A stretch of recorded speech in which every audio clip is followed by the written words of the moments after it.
नमस्कार। मैं अभयदेव शुक्ल, all India जन आंदोलन संघर्ष न्याय मोर्चा का राष्ट्रीय अध्यक्ष। आप सभी लोगों को हृदय से आभार, अभिनंदन। आप लोगों के बीच में एक बार पुनः मैं न सिर्फ सहारा के पीड़ितों के भुगतान की बातें, बल्कि बिहार में चल रही बहुत सारी घटनाओं के और बहुत सारे घटनाक्रम के बारे में। बिहार में चुनाव चल रहा है, तो सहारा की बातों के साथ साथ बिहार के चुनाव पे बहुत सारी चर्चाएं करते हुए आपके लोगों के बीच में हूँ। आज सहारा की कंपनी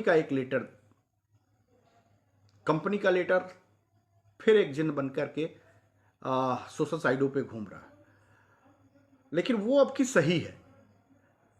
बहुत सारे सहारा के लेटर विगत 5 सालों में हम लोगों ने देखे, लेकिन कभी वो सहारा का लेटर सही नहीं मिला। कहीं ना कहीं जब लोगों के सामने वो लेटर दिखाई देते थे, जब उसकी तहकीकात की जाती थी, तो वो फर्जी निकल जाता था। कभी दस्तखत थे, कभी दस्तखत नहीं थे। उस बीच सुब्रत राय का देहांत हो गया, तो फिर उस कंपनी का कोई जिम्मेदार वारिस भी निकल करके जिम्मेदारी लेने के लिए तैयार नहीं था। कोई एक मार्फिना विभाग है, उस मार्फिना विभाग से बिना सिग्नेचर, बिना उसके ग्रुप लीडर के सिग्नेचर से तमाम पत्र कभी कभी वायरल हुआ करते थे। वो सब पत्र लोगों को गुमराह करने के लिए था। लेकिन आज एक पत्र सोशल साइटों पे घूम रहा, हालांकि वो पत्र मुझे 2-3 दिन पहले मिल गया था, लेकिन आज सोशल साइटों पे आ गया है। उसको बड़ी गंभीरता से देखेंगे तो वो पत्र मैं 100% मान रहा हूं कि वो पत्र एकदम सही पत्र है।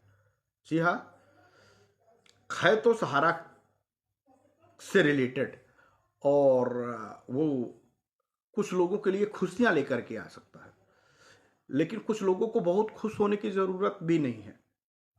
खुशियां उन्हीं लोगों को मिलेगी जिसके लिए वो पत्र लिखा गया है। साथियों, जो पत्र ग्रुपों में घूम रहा है, मैं चाहूं, चूंकि लाइव सेशन शुरू हो चुका है, तो मैं उस लाइव सेशन पे आपको उस स्क्रीन को नहीं डाल पा रहा हूं, लेकिन बाद में मैं आपको इन्हीं सोशल साइटों पे आप लोगों को वो पत्र सार्वजनिक रूप से दिखाऊंगा। निश्चित तौर पे किसी की उम्मीदों का पत्र है वो, तो तमाम लोगों को वो जो पत्र है, वो पत्र खुशी दे सकती है, लेकिन बहुत सारे लोगों को मायूस कर रही होगी। और बहुत सारे लोग ये सोच रहे होंगे, काश ऐसा ही पत्र मेरे लिए भी आ गया होता। फिलहाल जो पत्र घूम रहा है, वो पत्र सहारा के मैनेजमेंट की तरफ से जारी किया गया है। जी हाँ, धैर्य बना कर रखिएगा, और मैं वो सारी सूचनाएं आप लोगों के बीच में दूंगा, और साथ ही साथ बिहार में हो रही चुनाव पे भी चर्चा करूंगा। पहले, चूंकि जो मुद्दे को लेकर हम पूरे देश में बड़ी लड़ाई लड़ रहे हैं, उस मुद्दे पे जो भी खबर निकल करके आती है, वो खबर चाहता है ऑल इंडिया जन आंदोलन संघर्ष न्याय मोर्चा पूरी तरह से आप लोगों तक पहुंचे और विस्तृत सिलसिलेवार पहुंचे। इसके लिए हम आप लोगों तक सारी सूचनाएं, चाहे वो सहारा के पक्ष में जाती हो, आंदोलन के पक्ष में जाती हो, या आंदोलन के विपक्ष में जाती हो, सरकारों का रवैया क्या है, कोर्ट क्या चाहता है, ये सभी मुद्दों पे हम आपको सही जानकारियां साझा कराने की निरंतर कोशिश करते रहते हैं। और ये भी आज तक के इतिहास में हुआ कि इस आंदोलन को जब से हमने लीड किया है, हमारे इस आंदोलन के संगठन के द्वारा जो भी बातें लगभग बताई गई हैं, वो 90, भगवान तो कोई है नहीं, लेकिन 99%, और फिर उसमें 0.9 जोड़ दिया जाए, -1% शायद कुछ सोच विचार की डाली गई हो, उससे सत्यता ना रही हो, लेकिन -99% खबरें सही हुई हैं। जो बातें कही हैं ऑल इंडिया जन आंदोलन संघर्ष न्याय मोर्चा ने, आज एक सच आपके बीच में फिर बता रहा हूं। एक पत्र सहारा मैनेजमेंट की तरफ से जारी किया गया, और वो पत्र सहारा के कर्मचारियों के लिए है। सहारा के उन कर्मचारियों के लिए है जो सहारा के मास कम्युनिकेशन में बतौर एम्प्लॉय काम कर रहे थे। मास कम्युनिकेशन का मतलब पत्रकारिता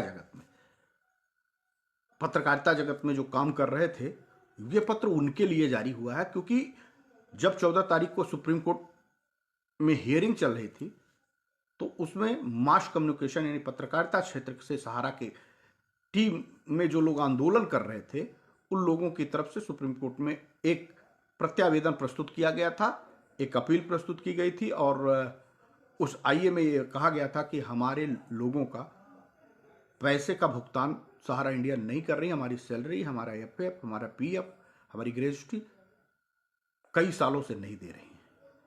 और उस पे उसी दिन भारत की सर्वोच्च न्यायालय सुप्रीम कोर्ट ने एक आदेश पारित किया था और सहारा को निर्देशित किया था कि इन सभी लोगों के एफएफ, पीएफ, ग्रेजुटी के भुगतान कर दिए जाए, करके सूचित किया जाए, सूचित करने के लिए कहा गया था। तो देखिए, असर है ये एक आंदोलन का,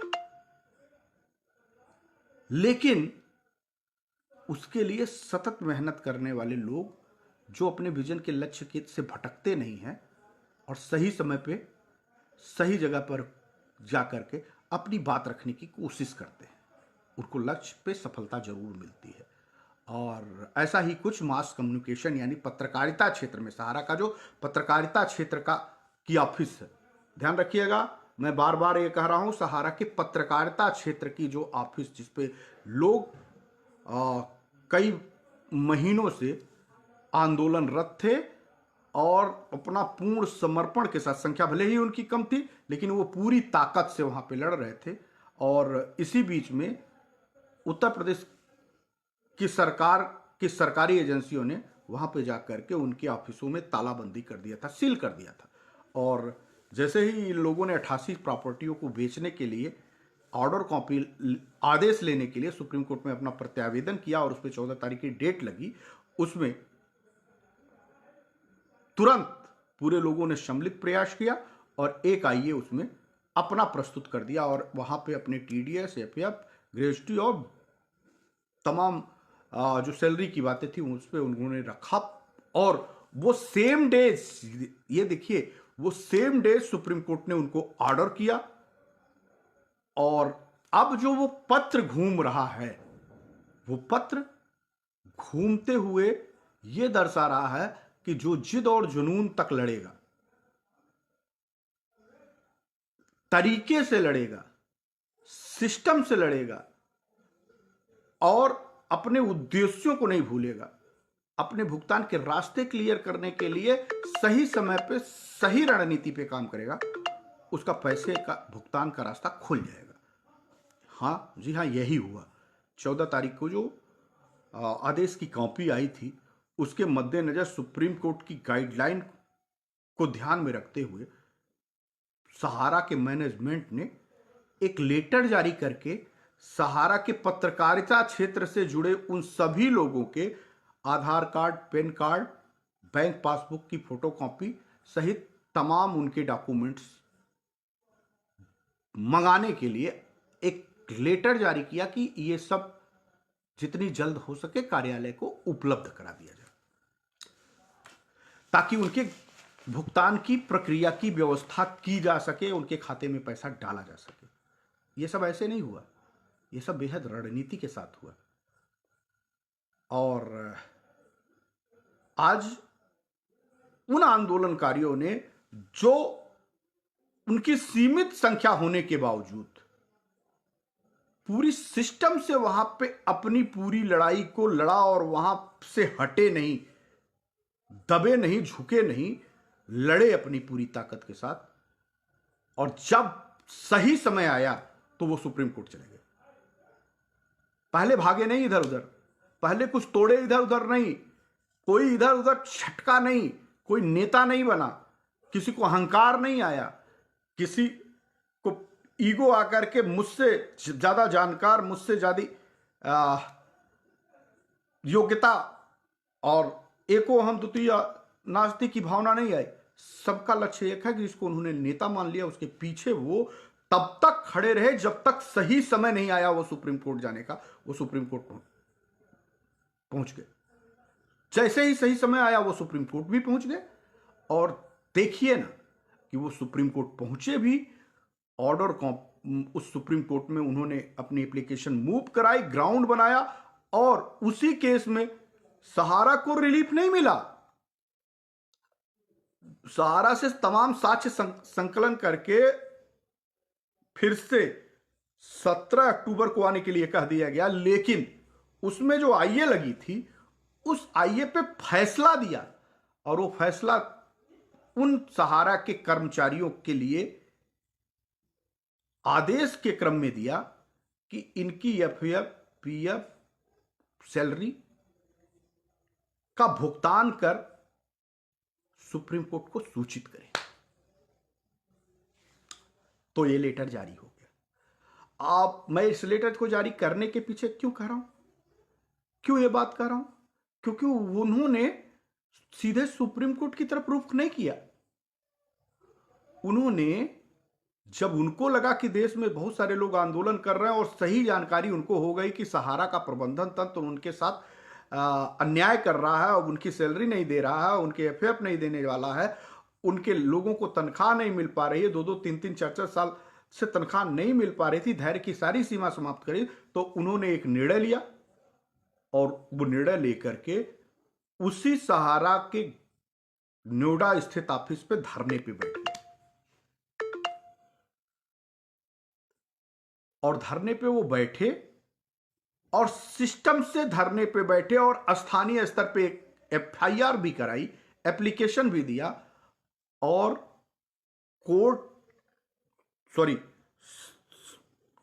नोएडा अथॉरिटी यानी नोएडा के प्रशासनिक अधिकारियों को वहां पे आना पड़ा, एफआईआर लेनी पड़ी, एफआईआर दर्ज करनी पड़ी, और उसके साथ ही साथ नोएडा की अथॉरिटी ने, प्रशासनिक अथॉरिटी ने उनको अल्टीमेटम दिया। उस अल्टीमेटम का डेट वो नहीं पूरा, डेट पे खरे नहीं उतर पाई सहारा का प्रबंधन तंत्र, इग्नोर करती रही, लिहाजा उनका उस नोएडा स्थित ऑफिस को सील कर दिया। और इस बीच जैसे ही 88 कंपनियों को बेचने का मामला प्रकाश में आया, और वहां पे 14 तारीख को हियरिंग हो रही थी, पूरी टीम ने एक साथ निर्णय लिया कि अब सही समय है, अब हम सब लोगों को उसी सुप्रीम कोर्ट में अपना एक प्रत्यावेदन कर देना चाहिए, यानी एक एप्लीकेशन मूव कराना चाहिए। और उन सभी लोगों ने आपस में तय किया, आपस में कंट्रीब्यूट किया, थोड़े थोड़े पैसे इकट्ठा किए, और सुप्रीम कोर्ट में एक अपना वकील रखा, और उस केस में वो शामिल हो गए। उसके बीच में और सारे लोग, बहुत सारे लोग शामिल हुए हैं, बहुत सारे लोग शामिल हुए, उसमें एक लोग ये भी शामिल हुए। कौन छूट गया था? छूटा कौन था? जो दंभ भर रहा था कि आंदोलन से कुछ नहीं होता, सुप्रीम कोर्ट चला जाए, पीआईएल लगाया जाए। जब वो सुप्रीम कोर्ट भी पहुंचा तो पीआईएल नहीं लग पाई। 17 लोगों के नाम जो है एक रिट याचिका सहारा सेबी में लगती हुई दिख गई, उसमें भी कोई पैरवी नहीं हुई। वो 2 सालों से सहारा के उस मामले को टैग होते आप लोगों ने देख लिया। वो कहानी कहां गई कुछ पता नहीं लगा। फिर भी कहा गया कि चलो यार, अब समय है, अब लगा दो, ये बहुत जरूरी है। हां, लोगों का एक दबाव था, तो संयुक्त ऑल इंडिया जन आंदोलन संघर्ष न्याय मोर्चा ने भी पीआईएल के लिए बात की, पीआईएल की बहस कराई, और सुप्रीम कोर्ट ने एक आदेश दिया कि भाई आपको सहारा सेबी केस में हम नहीं सुनेंगे, आप जहां अन्य मैटर है सहारा का, पिनाकपानी मोहंती का, आप उसमें अपना एप्लीकेशन मूव कराइए और वहां पे बहस कराइए। सुप्रीम कोर्ट ने जो कहा वो हम लोगों ने किया, मेरी मजबूरी थी वहां पे करने से, और हम उसमें जा चुके थे और हम 2 बहस करा चुके थे। अब हमारा दिसंबर में डेट था, हम उस डेट पे जाते और बहस कराते। लेकिन जो लोग सहारा सेबी की बात कर रहे थे, ना वो अपने उस रिट में जा पाए और ना कोई नया प्रत्यावेदन कर पाए। तो जो लोग गुमराह कर रहे थे, जो लोग आंदोलन के नाम पे सुप्रीम कोर्ट चलो, लोगों को तोड़ मरोड़ रहे थे, फांट फांट कर रहे थे, किसी का कुछ हो नहीं पाया। दिखावा हुआ, जितना हुआ सिर्फ दिखावा हुआ। दुर्भाग्य तो यह कि मात्र 17 लोग ही वो उस केस में मेंशन हो पाए, जबकि 28-30 हजार लोगों ने वहां पे लोग उस केस को लड़ने के लिए पैसे दिए थे। चलो अब इस पे ज्यादा क्या कहें।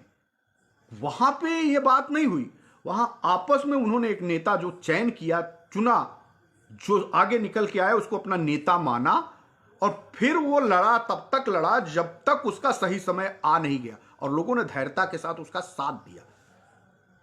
आज परिणाम उनके सामने है, बस समय का इंतजार किया उस लीडर ने कि कब हमको सुप्रीम कोर्ट पहुंचना होगा। आंदोलन भी जाता, जन आंदोलन संघर्ष न्याय मोर्चा भी सुप्रीम कोर्ट जाता ही, विकल्प ही नहीं था वहां जाने का। लेकिन एक सीढ़ी होती है, सिस्टम होता है, जब हम उसको पूरा कर लेते तब पहुंचते, ताकि लोगों का भी नुकसान ना हो और हमारी ऊर्जा भी बची रहे जिससे हम लड़ सके। फिलहाल हमारे और उनके में यही अंतर हुआ कि लोगों ने व्यक्तिगत स्वार्थ के लिए पूरे समूह का नुकसान करा डाला। और चूंकि मैं इस बात पे रिजिड था कि आप गलत करके किसी को दबा नहीं सकते, झुका नहीं सकते।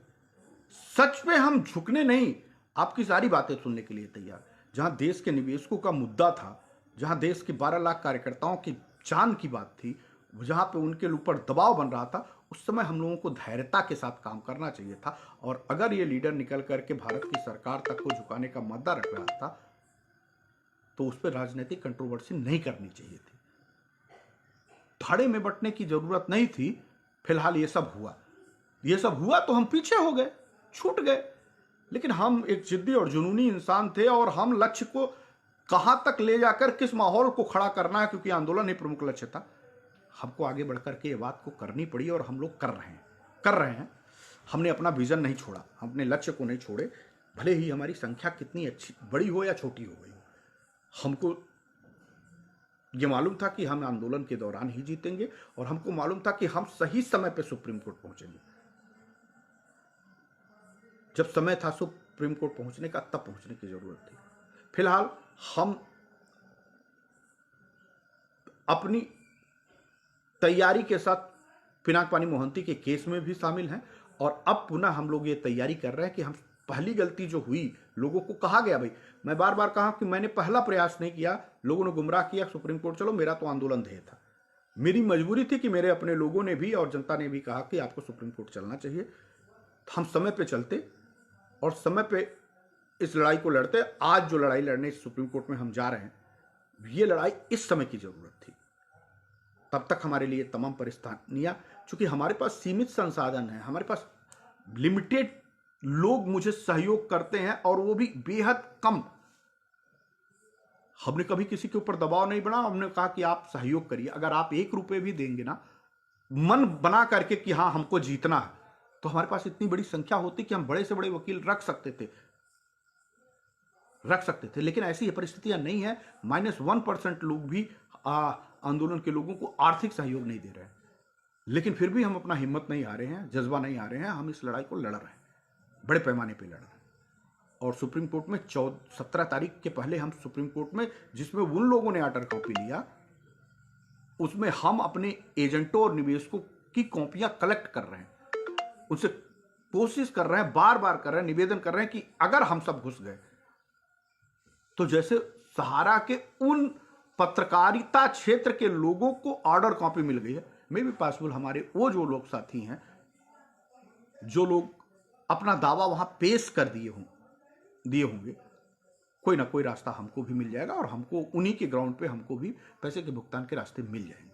तो इस नाते हम पूरी तैयारी कर रहे हैं, और सारे कागजात को हम लोग कलेक्ट कर रहे हैं। बहुत सारे कागज हमारे पास आ भी गए हैं, और हमारे पास सतीश चतुर्वेदी जी से लेकर के सारे लोगों तक जो हमारी टीम काम कर रही है, उनसे लोग संपर्क करके उनको कागज दे भी रहे। थोड़ी संख्या कम है, लेकिन वो धीरे धीरे मुझे लगता है कि जब 10 तारीख तक हमारे पास वो सभी कागजात आ जाएंगे जिसको हम सुप्रीम कोर्ट में पेश कर पाएंगे, तो बड़े पैमाने पे हमारे पास कागज पहुंच जाएंगे। और कुछ कागजात हम लोगों ने पहले से भी कलेक्ट करके रखे हैं, उस सब को क्लब करेंगे और सुप्रीम कोर्ट में एक दावा प्रस्तुत करेंगे कि निवेशकों का पक्ष और एजेंटों का भी पक्ष सुना जाए। और हमको उम्मीद है कि जैसे उनको आदेश मिला था सहारा के पत्रकारिता क्षेत्र के लोगों को, नोएडा सेक्टर के कार्यालय के कर्मचारियों को, उन निवेशक को, उन एजेंटों को भी वहां निश्चित तौर पे, क्योंकि वहां पे सहारा गई है जो अपना पक्ष रख रही है, किसके लिए? जमाकर्ता के लिए, कि जमाकर्ताओं को देना है, बल्कि देना नहीं है उसको अपना हिस्सा देना है। वहां पे सरकार भी पहुंची है, किसको देने के लिए? जमाकर्ताओं को, जबकि सरकार को देना नहीं है, सरकार को उलझाना है। सुप्रीम कोर्ट कह ही रही है कि निवेशकों को भुगतान के रास्ते के लिए जमीनें बेची जाएंगी, ये सिस्टम बेची जाए, लेकिन निवेशक और एजेंट वहां जाकर के नहीं पहुंच पाए हैं। तो सहारा लड़ेगी, अपना बहस करेगी, सरकार लड़ेगी, अपनी बहस कर। सेबी भी 14 साल से यही कर रही थी।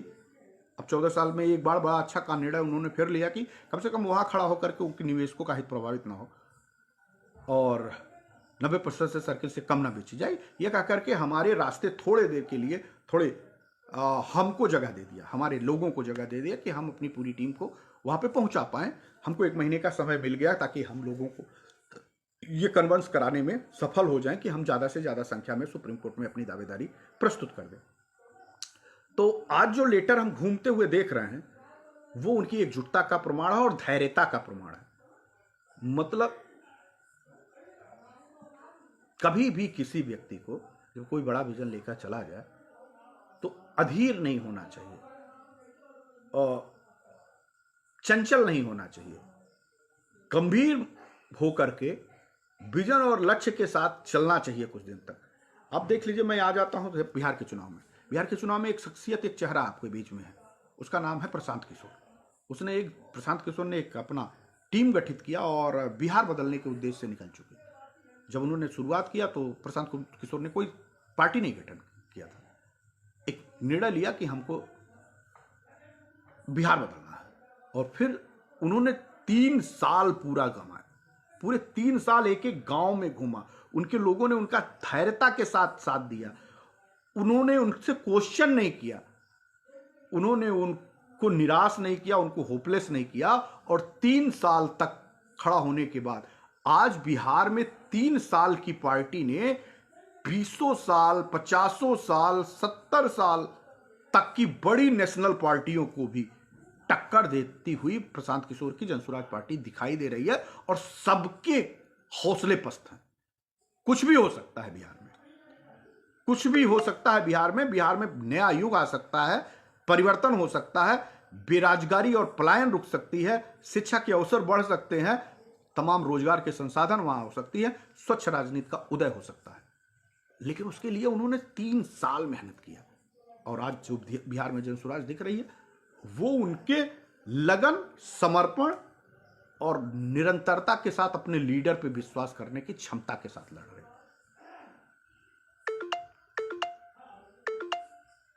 अब ये धैर्यता अगर किसी के पास नहीं है तो किसी लड़ाई और किसी लक्ष्य को जीत ही नहीं सकता, कोई लक्ष्य नहीं जीत सकता। उसके पास कोई हक नहीं है कि वो किसी लक्ष्य को जीत सके। यहां जिस आंदोलन में थोड़ी बहुत ये कंट्रोवर्सी बड़े पैमाने पे हुई, फिर भी हमारे जैसे लोगों ने अपना धैर्य नहीं तोड़ा। अगर हम धैर्य तोड़ते, हमारा एक लक्ष्य था, हम आपसे लड़ेंगे, झगड़ेंगे, उल्टा सीधा कहेंगे, लेकिन हमको इस आंदोलन को नहीं छोड़ना है, नहीं तोड़ना है। हमारे पास पूरा ऑप्शन है, हम बल्कि अपने देश भर के उन सभी निवेशकों के चेहरे पे और कार्यकर्ताओं के चेहरे पे खुशियां ला सकते हैं। तो मैं आप लोगों से भी निवेदन करूंगा कि आज 2 तारीख है, चाहे वो बिहार के लोग हों, उत्तर प्रदेश के लोग हों, छत्तीसगढ़ के लोग हैं, मध्य प्रदेश के लोग हैं, राजस्थान के लोग हों, वो सब लोगों से मेरा आग्रह और निवेदन है कि अगर आपका पैसा 1 लाख रुपए से ज़्यादा है तो सरकारें इस तरह आपको पैसा नहीं देंगी। ये सोचिए कि आपका 10 लाख रुपया आपको सीधे आपके खाते में पहुंच जाएगा। आपको कभी 10 लाख रुपये सीधे खाते में नहीं पहुंच पाया। सहारा इज द क्लोज है, वो अपने बचने का रास्ता खोज रही है कि हम सुरक्षित हो जाएं, उनसे जुड़े लोग जो 2-4 लोग हैं वो सुरक्षित हों, किसी का पैसा मिले या ना मिले भाड़ में चला जाए, ये सोच रही है। लेकिन अगर आप अपनी दावेदारी प्रस्तुत करेंगे ना, बड़े पैमाने पे प्रस्तुत कर देंगे, तो माननीय सुप्रीम कोर्ट जो भी लोग वहां पे पहुंच जाएंगे वो आपके संपूर्ण देनदारी के लिए उनको ऑर्डर कर देगी। आज उस ऑर्डर का ही परिणाम है कि सहारा का प्रबंधन तंत्र एक पत्र जारी करके ये कह रहा कि आप अपने आधार कार्ड, अपने पैन कार्ड, आप बैंक पासबुक की फोटोकॉपी और जो भी उनकी फॉर्मेलिटीज है जिससे इनके एफएफ, पीएफ और कर्मचारी भविष्य निधि के साथ साथ उनकी जो सैलरी है वो सब उनको देने के लिए वो उनकी सूची मोबाइल नंबर सहित मांग रहे हैं। तो सोचिए ये सब हो रहा और वो मिल भी जाएगा उनको, क्योंकि ये सुप्रीम कोर्ट ने आदेशित किया है। और शायद उसी बिहाफ पे अगर उन्होंने सुप्रीम कोर्ट की बात नहीं मानी तो उनको बड़े खामियाजे भुगतने पड़ेंगे। तो अब शायद सहारा ऐसा काम नहीं करेगी, क्योंकि उनको पैसा, मुझे लगता है 17 के पहले ही लोगों को पैसा दे करके तब सुप्रीम कोर्ट पहुंचेगी। तो फिर हमको और आपको पैसा क्यों नहीं मिल सकता? हम दावा क्यों नहीं कर सकते? सहारा का कर्मचारी चला गया सुप्रीम कोर्ट, सहारा के अधिकारी चले गए सुप्रीम कोर्ट, सरकार आपके पैसे मांगने के लिए चली गई। एजेंटों को क्यों रोका जा रहा है? जमाकर्ताओं को क्यों रोका जा रहा है कि वो अपना पक्ष सुप्रीम कोर्ट में मत रखे? उसको सुप्रीम कोर्ट में जाने से कौन रोक रहा है? क्यों रोक रहा है? अगर रोक रहा है तो वो आपको पैसा देना नहीं चाहता, वो आपको इसी मकड़जाल में उलझाए रखना चाहता है ताकि उसको मौका मिले। जैसे अपराधी ना जमानत पे अगर बाहर आ जाता है तो वो केस और साक्ष्य को प्रभावित करता है। इस नाते जैसे ही उसको अपराध करता है, पुलिस पहला काम करती है उसको जेल के अंदर डाल देती है ताकि वो साक्ष्यों को प्रभावित ना कर पाए। लेकिन यहां तो अपराधियों को सरकार, प्रशासन, सिस्टम सब संरक्षण दे रहा हो, खुलेआम घूम रहे हैं, तो कितना प्रभावित ही कर रहे हैं। वो आपको सुप्रीम कोर्ट पहुंच जाने देंगे तो उनकी पूरी कलई खुल जाएगी, बड़े पैमाने पे खुल जाएगी, जैसे ईडी के पास खुल गई। तो ईडी के पास खुल गई और सही साक्ष्य उनके पास पहुंच गया। 174 करोड़ की देनदारी उनके ऊपर आ गई। अब उनकी बौखलाहट बढ़ गई कि अरे ये तो नहीं हो सकता था, ये कैसे हो गया। अब ये कंडम ऑफ कोर्ट जो है उस पर भी इनके लिए बहुत बड़ी पनिशमेंट होने की स्थिति आ गई है। अब सुप्रीम कोर्ट भी इनसे यही बात पूछेगी जो हम सुनाना चाहते थे, जो हम बताना चाहते हैं। हम लोगों ने भी साक्ष्य संकलन बहुत बड़े पैमाने पर उसको ईडी को सौंपा। अब ये लोग जो सुप्रीम कोर्ट में जाकर के ये कह के आए थे कि हमने 95% लोगों का भुगतान कर दिया है, अब तो ये जनाब फंस गए, आने वाले दिन में फंस जाएंगे। और बहुत बड़ी संख्या में अगर निवेशक पहुंच गया तो फिर सुप्रीम कोर्ट कहीं ये पूछ लेगा कि भाई तुम तो ये कह रहे थे कि हमने 95% लोगों के पैसे का भुगतान कर दिया है, हमारे पास कोई देनदारी नहीं है, तो ये लोग कौन है? यही वो छुपाना चाहते हैं, यही बात वो बताना नहीं चाहते कि ये लोग पहुंच जाएंगे तो सुप्रीम कोर्ट उनसे पूछ लेगा कि उस समय आपने सुप्रीम कोर्ट से झूठ क्यों बोला था। तो ये सुप्रीम कोर्ट की कंटेम्प्ट के साथ सुप्रीम कोर्ट को डिनाई करने का जो मामला था, सुप्रीम कोर्ट से झूठ बोलने का मामला है, उनके गले की हड्डी बन जाएगी। इस नाते वो निवेशक और एजेंटों को रोक रहे हैं बड़े पैमाने पे कि पहुंच न पाए। लेकिन जिद और जुनून भला कहां छोड़ने वाली है? एक तरफ हमने पिनाक पानी मोहंती में दो आईए जो बड़े पैमाने पे साक्ष्य कलेक्शन करके भेज दिया। उसके पहले हमने सुप्रीम कोर्ट में जब हमारी पहली बहस हो रही थी चीफ जस्टिस के सामने, जब हमारा संगठन पीआईएल लेकर के गया था, तो उसमें 45-42 मिनट जो बहस हुई थी उसमें सभी साक्ष्य संकलन उनको दिया गया था, उसको पूरी तरह से पढ़े थे। और याद करिए उसके बाद वो फैसले आए थे जब सुप्रीम कोर्ट की 3 दिन की बहस हो रही थी। उसके बाद क्योंकि सब कुछ जानकारी सुप्रीम कोर्ट को जो नहीं थी वो भी हम लोगों ने कराया था। वही चीफ जस्टिस तो थे जो सारा सेबी के केस को 3 दिन तक बहस कर रहे थे, जो हमारा बहस करके गए थे। तो क्या उनको सभी जानकारियां नहीं हो गई थी? सब जानकारी नहीं मिल गई थी, क्योंकि पूरे दस्तावेज वहां पे रखे गए थे, हम लोगों ने वहां भी दे दिए थे और वो बड़ा मुनीब साबित हुआ। फिर चलो हम सुप्रीम कोर्ट में दिसंबर में ना बहस करा पाएंगे, लेकिन इसके पहले हम अगर बहस करा ले गए, इसके पहले अपने कागजात वहां डाल करके, अपनी एफिडेविट लगा करके, आईएम प्रस्तुत करके, अपने वकीलों से जिरा करा ली गए, तो हमको जिस ग्राउंड पे सहारा के कर्मचारियों को पैसा दिया है उससे बड़ा मजबूत ग्राउंड हमारा खुद का है। जितने लोग रहेंगे उनको भी पैसे का संपूर्ण ब्याज सहित भुगतान के आदेश मिल जाएंगे। और सुप्रीम कोर्ट ने वैसे भी कहा कि हम 15% भुगतान से पहले लेने के अधिकारी हैं। वो हमारे पास ऑर्डर कॉपी, हम सभी साक्ष्य संकलन वहां प्रस्तुत कर रहे हैं, सभी चीजें वहां पे लगा रहे हैं और हम दमदारी के साथ हमारा वकील वहां पे बहस करते हुए आपको दिखाई देगा। बस चाहिए तो आपकी मदद, हम वो मदद जो आपके कागज हैं, जो आपके साथ फ्रॉड हुआ है, जो आपको अभी तक पैसे नहीं मिल पाए हैं, उसके साथ हम लोगों को चाहिए आपका सहयोग, आपके सहयोग, जिससे हम वकीलों को लड़ा सकें, जिसको हम वकीलों से खड़ा कर सकें, वकील हमारा दमदारी से लड़ सके। ये आपकी जरूरत भी है।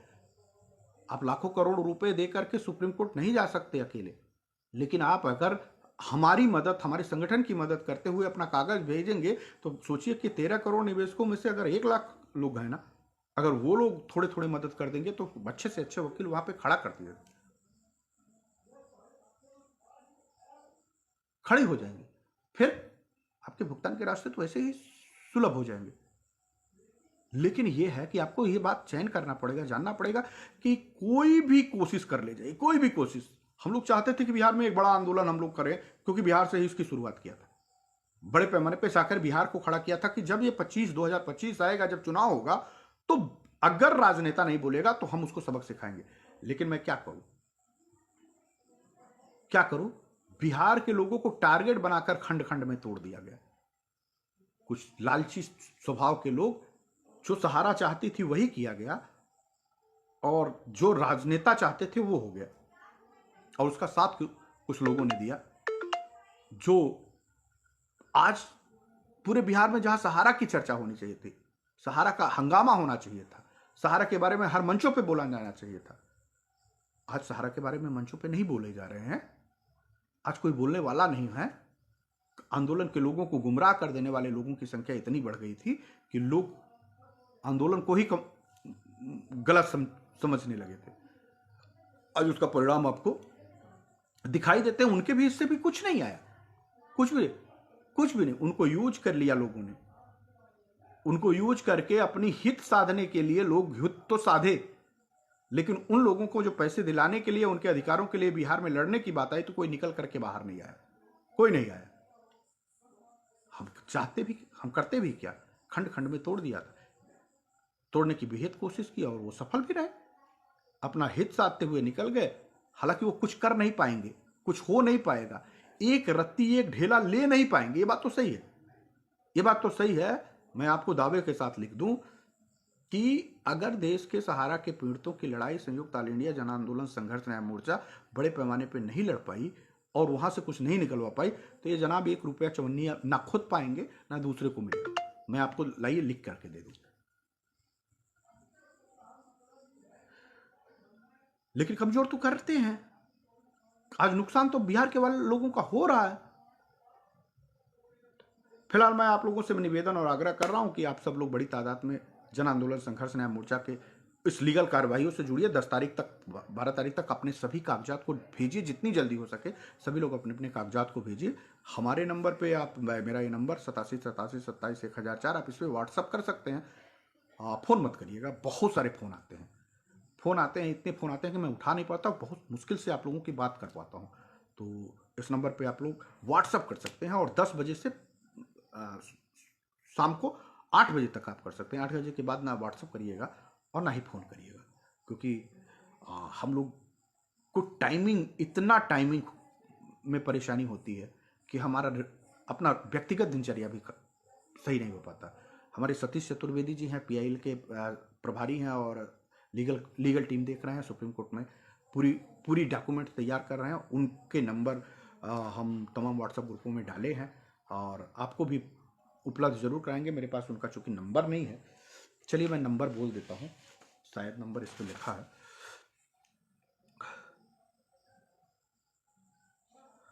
और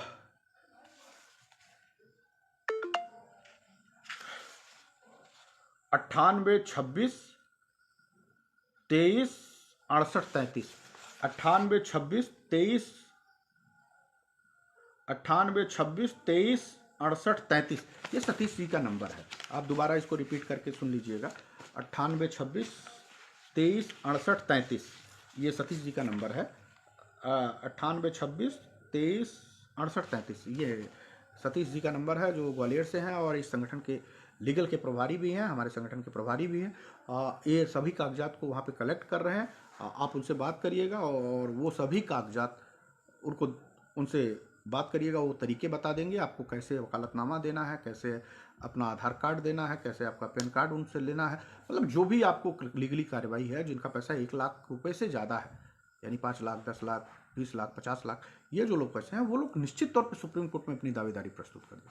तो आप इनसे बात करिएगा। दूसरा मेरा व्हाट्सअप नंबर आप जान ही रहे हैं कि 8787271004 है।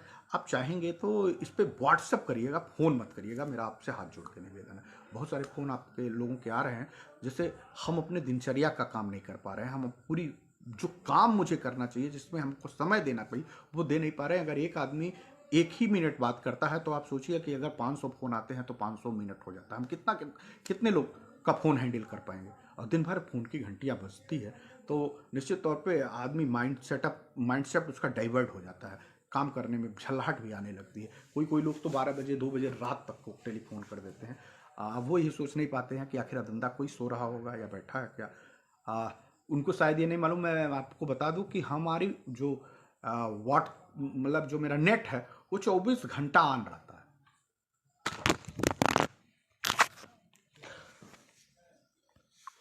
24 घंटा नेट ऑन रहता है।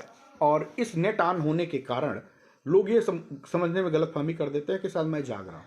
तो ऐसा नहीं है, मैं जागता नहीं हूँ। नेट मेरा 24 घंटा ऑन रहता है। तो आप लोग प्लीज़ रात में भी फ़ोन मत करिएगा, क्योंकि बहुत सारे लोग, मैं आपकी लड़ाई लड़ सकता हूँ, आपके संघर्षों की बात ऊपर तक रख सकता हूँ। मेरे पास कोई अथॉरिटी नहीं है कि मैं आपको पैसा दे सकता हूँ। मैं आपको सही रास्ता बता सकता हूँ, मैं आपको सही जानकारी दे सकता हूँ, मैं तरीके बता सकता हूँ, मैं आपके हकों की लड़ाई लड़ सकता हूँ और जिद और जुनून के साथ लड़ सकता हूँ। लेकिन काम तो आपको करना पड़ेगा, उस पर आपको ही चलना पड़ेगा। तो उसके लिए ना आप परेशान होइए ना हमको परेशान करिए। सतीश जी का नंबर भी है, वो उनके पास भी का, तो क्या आप फ़ोन मत करिएगा। आप मैसेज डाल दीजिए सतीश जी को, जब दिखाई देगा वो फ़ोन कर लेंगे आपको। तो आपको बहुत बहुत आभार, आप बहुत बहुत अभिनंदन। साथ ही साथ मैं बिहार के चुनाव पे भी थोड़ी देर आ ही जाता हूँ। बिहार के चुनाव पे अभी बिहार में बहुत सारी कंट्रोवर्सी हो रही है, बहुत सारे लड़ाई झगड़े आप देख रहे होंगे, हत्या तक, रक्त रंजित हो चुका है बिहार। और बिहार में अब लोग फ्रस्ट्रेशन पे आ चुके हैं।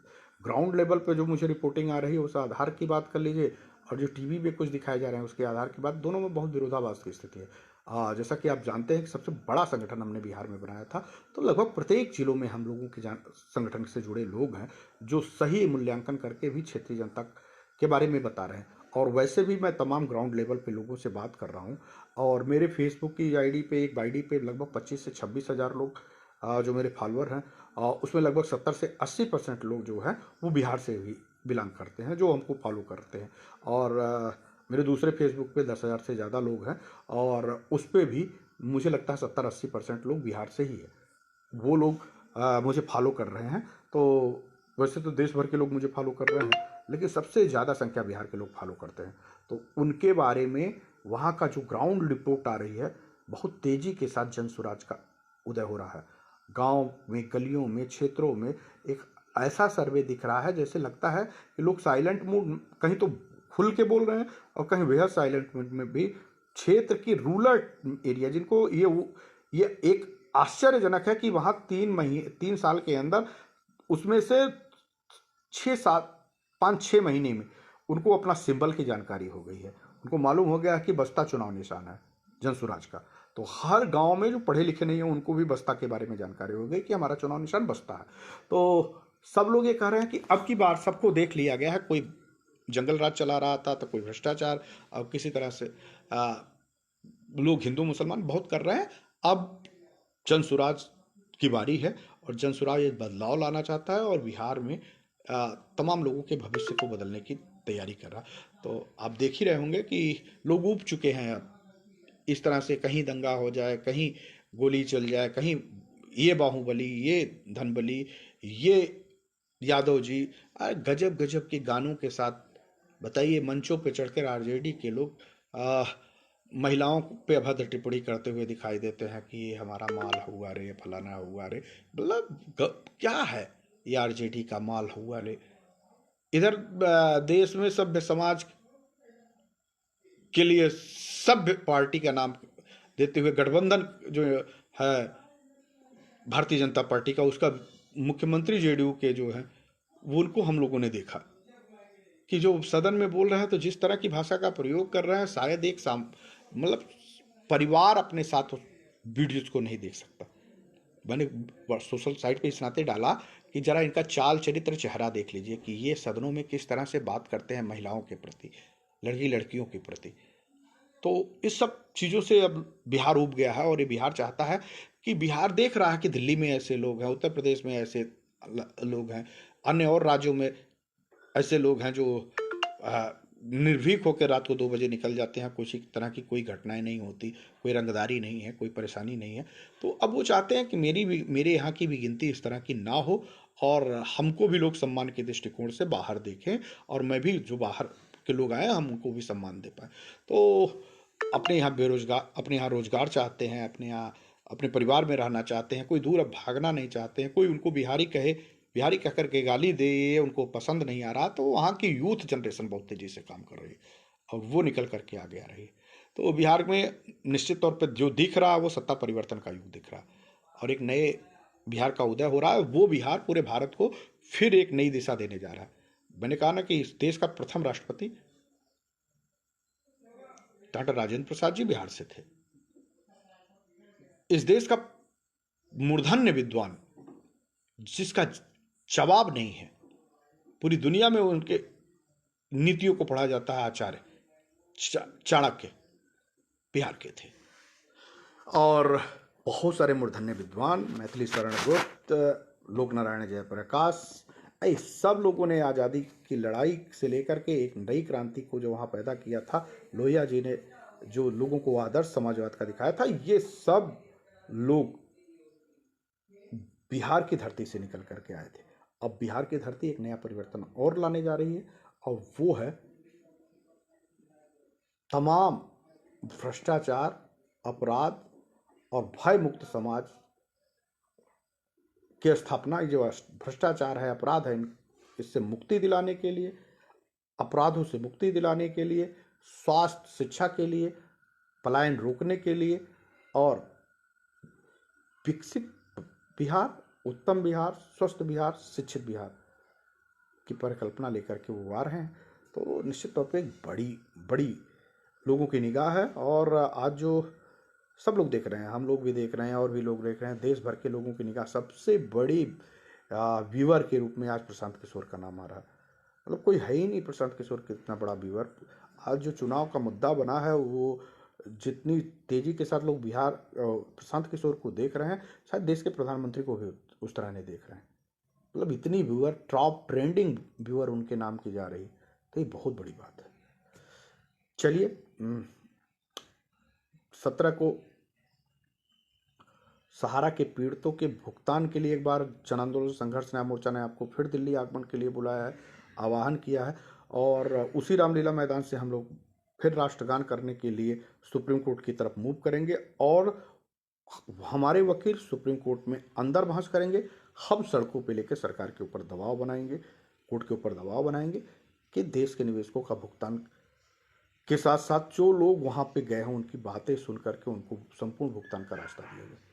चलिए, आप सब लोगों के बीच में मैं आप लोगों को एक बार पुनः आप लोगों का सादर अभिवादन करता हूँ।